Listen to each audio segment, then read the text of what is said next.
Cervejeiros e cervejeiras, sejam bem-vindos a mais um vídeo com cerveja. Sou Daniel Dinslaken. No vídeo de hoje eu vou responder a dúvida do Edson Luiz Ribeiro. O Edson perguntou o seguinte: qual a melhor forma de dominar o teor alcoólico da cerveja?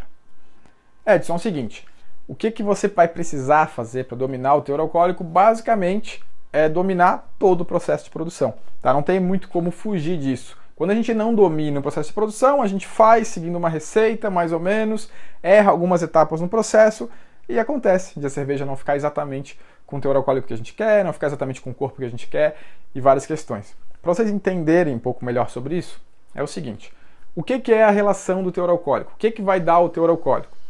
Vai ser a relação de quantos açúcares fermentáveis são efetivamente fermentados pelas leveduras, certo? Então o consumo de açúcares fermentáveis pelas leveduras vai dar o teor alcoólico. Isso é o processo final da produção de cerveja que vai nos dar a cerveja propriamente dita, com um determinado teor alcoólico.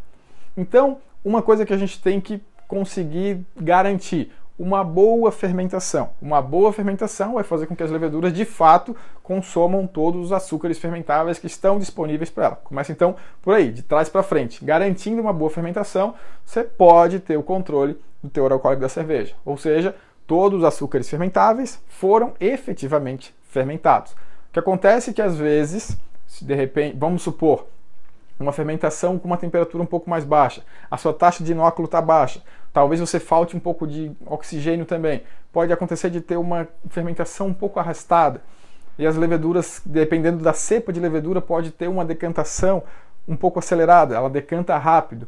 Como ela não está com as boas condições, ela começa a decantar e não consegue consumir todos os açúcares fermentáveis que estão ali. Então você já não garante a efetiva fermentação desse mosto, certo? Então esse é o primeiro passo. Só que antes disso, no nosso processo de produção, a gente tem que garantir que esse mosto esteja assim. Ou seja, lá na mosturação, a gente tem que acertar a fermentabilidade do mosto. As rampas de temperatura, ou a rampa de temperatura, se for uma infusão simples, tem que ser feita de acordo com o previsto na receita, para que a gente consiga, de fato, efetivamente, ter a proporção de açúcares fermentáveis e não fermentáveis, assim como a gente previu na receita.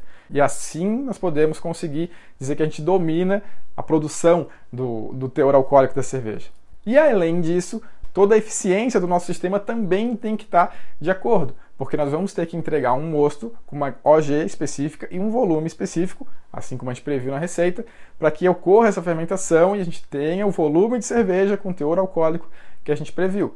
Então também precisa ter o controle de perdas e, claro, o cálculo da quantidade de água adequada e o controle de perdas durante todo o processo para que a gente acerte na tampa OG, acerte o volume, acerte a fermentabilidade do mosto e garanta uma fermentação. Essas quatro variáveis, esses quatro fatores vão definir que você domina o processo e que você consegue controlar o teor alcoólico. Ou seja, você fez a concepção de uma receita, botou ela em prática exatamente, acertando todas as etapas, e no final você tem uma cerveja com teor alcoólico que você previu lá na concepção.